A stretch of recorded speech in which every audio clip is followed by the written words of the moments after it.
오늘은 우리 세금이 대체 어떻게 쓰이고 있나, 좀 더 나은 방향은 없을까? 이런 걸 날카롭게 파헤친 자료가 있어서요. 함께 살펴보려고 합니다. 나라살림연구소 정창수 소장의 발표 내용인데요. 정부 재정 지출 구조, 이 개선 방안에 대한 제안들을 좀 집중적으로 들여다볼까 합니다. 네, 이게 들여다보면 흥미로운 지점들이 아주 많습니다. 특히 수십 년간 그냥 쭉 이어진 뭐랄까 관행적인 예산 집행의 비효율성 문제요.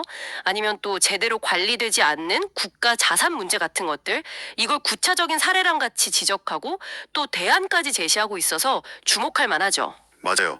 저도 보면서 좀 놀랬는데 폐광된 탄광에 아직도 수천억 원이 지원된다거나 또 아직도 우리가 못 찾아온 친일파 재산이 1,500억 원이나 된다는 얘기를 들으면 이게 진짠가 싶기도 하더라고요. 그럼 어디서부터 이런 비효율이 좀 시작되는 건지 그 원인부터 좀 살펴볼까요? 첫 번째가 석탄 산업 지원 문제죠. 그렇습니다. 그 마지막 국영 탄광이 문에 닫았는데도 여전히 매년 한 1,300억 원, 그 정도 예산이 석탄 산업 관련해서 지원되고 있다는 거예요.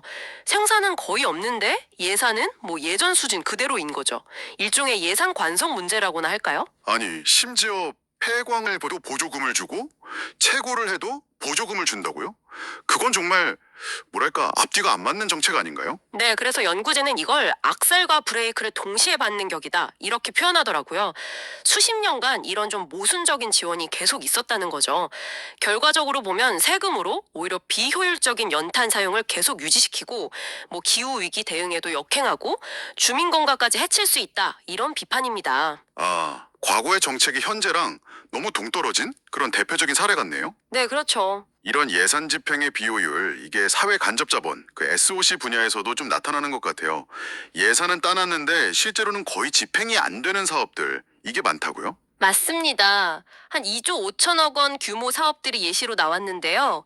그 세종 청주 고속도로나 대구 도시철도 엑스코선 같은 경우 아예 계획된 예산이 거의 집행되지 않았거나 전혀 안 된 곳도 있다고 합니다. 아니, 왜 그런 거죠? 이게 그러니까 준비는 좀 부족한데 뭐 정치적인 요구나 아니면 행정 편의 이런 걸로 예산부터 덜컥 확보하는 관행 때문이라는 거죠. 그러다 보니까 정작 진짜 시급한 다른 사업에 쓰여야 할 돈이 묶여버리는 그런 결과를 낳는다는 분석입니다. 산업단지 문제도 약간 비슷한 맥락으로 좀 읽히네요. 전국적으로 미분양 상태인 곳도 많고, 심지어 조성에 다 끝났는데도 생산 활동이 전혀 없는 곳도 37곳이나 된다고요? 네, 지역 경제 살리자 이런 명분으로 여기저기서 경쟁적으로 유치를 했는데 실상은 뭐 수요 예측에 실패했거나 아니면 사후 관리가 잘 안 돼서 그렇게 된 경우가 많다는 겁니다.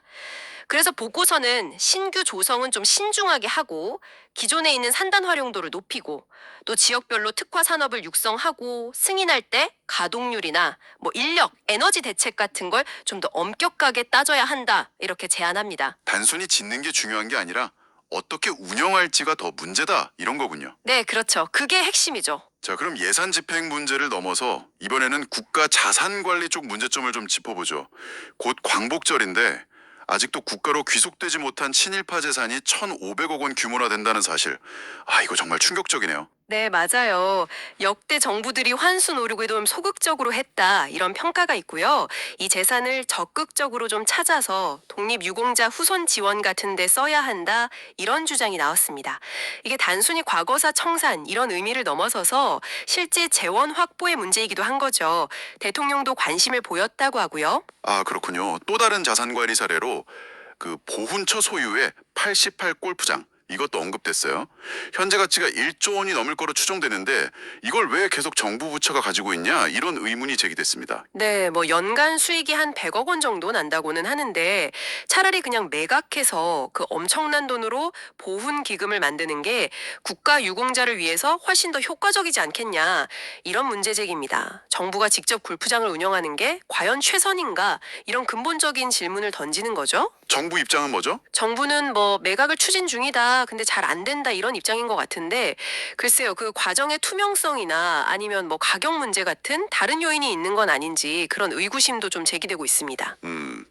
금융 지원 방식에 대해 제안도 좀 눈에 띄었어요. 정부가 중소기업 같은데 직접 돈을 빌려주는 게 한 47조 원 규모라는데 이걸 2차 보전 방식으로 바꾸자고요.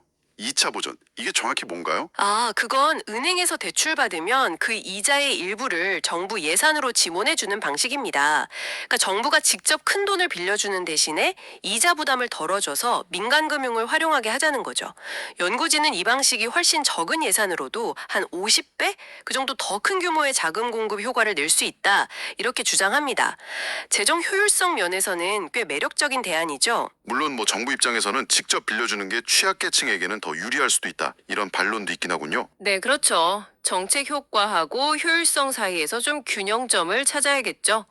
하지만 지금 재정 상황을 고려하면 뭐 시장성이 좀 있는 분야부터라도 2차 보전 방식을 점진적으로 확대하는 걸 검토해 볼 필요가 있다. 이런 의견입니다. 네.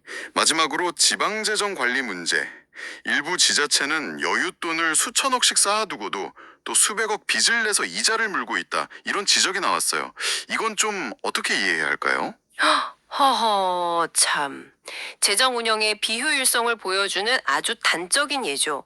근데 더 심각한 문제는요, 지자체가 은행에 맡겨둔 돈의 이자율이 완전 천차만별이라는 점이에요. 특정 은행, 농협에 예치금이 거의 70% 가까이 몰려 있는데, 지자체별로 받는 이자가 최저 0.5%에서 최고 4.7%까지 차이가 난다는 겁니다. 0.5%요? 아니 그렇게 차이가 많이 나는데 이걸 왜 그냥 둘까요? 그런데 더 큰 문제는요, 이 정보가 투명하게 공개가 안 돼요. 그러니까 주민들은 알 수가 없는 거죠. 아, 정보가 공개되지 않으니까 뭐 개선의 여지도 없겠네요. 결국 투명성이 핵심이네요. 맞습니다. 이자율 정보를 투명하게 공개하고 서로 비교할 수 있게 만들면 지자체들끼리 경쟁하면서 자연스럽게 개선될 수 있다. 이게 보고서 주장입니다. 대통령도 이 부분에 좀 공감해서 검토를 지시했다고 하죠.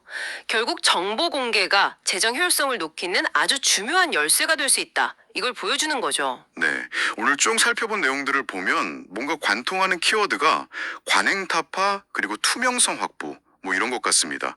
수십 년 묵은 비효율적인 보조금부터 그냥 잠자고 있는 국가자산 또 깜깜이 지방금고까지 우리 세금이 좀 더 현명하게 쓰일 여지가 정말 많구나 이런 생각이 드네요. 네, 그렇죠. 단순히 뭐 지출을 줄인다 이런 걸 넘어서서 재정을 어떻게 운용하고 관리하는 게 더 효과적이고 또 공정한가 이런 근본적인 질문을 던지고 있는 거죠. 과거 방식에 그냥 얽매이지 말고 현재 상황에 맞게 끊임없이 좀 점검하고 개선하려는 무력이 정말 중요해 보입니다. 맞습니다. 오늘 나눈 이야기들을 통해서 여러분께서도 내가 내는 세금, 이게 과연 최선을 다해서 쓰이고 있는 걸까? 한 번쯤 질문을 던져보시면 좋겠습니다. 때로는 그냥 당연하게 여겨왔던 것들에 대한 질문이 어떤 변화의 시작이 될 수도 있으니까요. 다음 시간에 또 다른 깊이 있는 분석으로 찾아뵙겠습니다.